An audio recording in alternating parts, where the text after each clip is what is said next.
शेतकरी नेते राजू शेट्टीजी आपल्यासोबत जोडले गेलेले आहेत। राजू शेट्टीजी खरं तर सोनम वांगचुक गेल्या 20 दिवसांपासून उपोषण करत होते। त्यांची तब्येत खालावत चालली होती, मात्र सरकार दखल घ्यायला तयार नव्हतं आणि आज 21व्या दिवशी त्यांना उपोषण स्थळावरून हटवण्यात आले। काय तुमची पहिली प्रतिक्रिया? पण अगदी कळस वाटते कारण सोनम वांगचुक असू देत किंवा जंतर मंतरवर आंदोलन करणारे विद्यार्थी असू देत, अभिजित आपटे असू देत, त्यांची मागणी काय आहे? हो, जवळ लाख विद्यार्थी देशातले आणि काही आमच्या लोकांना त्याला उच्चपदस्थांचा आशीर्वाद निश्चितच असला पाहिजे। त्याची नैतिक स्वीकारून धर्मेंद्र प्रधान राजीनामा दिला पाहिजे ही मागणी काही आहे। कारण जेव्हा काही विरोधी पक्षात असताना भारतीय जनता पक्षांना आकाश पथावर एक करून अशा संबंधित मंत्र्यांच्या राजीनामा केलेले होते। अनेक मंत्र्यांना राजीनामा सुद्धा द्यावा लागलेला होता।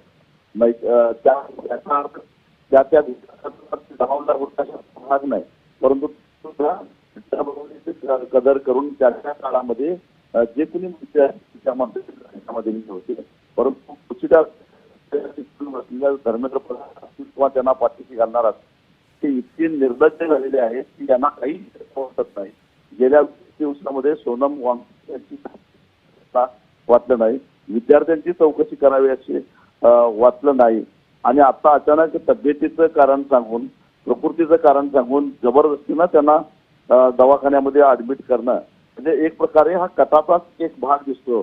सोनम वांगचुक याच्या प्रकृतीची सरकारला एवढी चिंता असती तर गेल्या 20 दिवसामध्ये त्यांच्याशी संपर्क साधण्याचा सरकारनं प्रयत्न केला असता, त्यांची समजूत घालण्याचा प्रयत्न केला असता, त्यांच्याशी संवाद ठेवला असता, परंतु कसल्याही प्रकारचा संवाद गेल्या 20 दिवसामध्ये सरकारनं त्यांच्याशी ठेवला नाही आणि कुणीतरी एकाला कोर्टामध्ये पाठवायचं आणि कोर्टाला सांगून कोर्टाकडनं एक आदेश आणायचा आणि मग आपण किती त्यांच्या प्रकृतीची चिंता करतो असा आव आणायचा आणि मग त्यांना उचलून दवाखान्यामध्ये ऍडमिट करायचं। म्हणजे एक प्रकारे ज्या पद्धतीनं दिल्लीमध्ये महिला कुस्तीपटूंनी आंदोलन केलं होतं ते आंदोलन चिरून काढलं गेलं आणि त्यांचा आवाज दाबला गेला।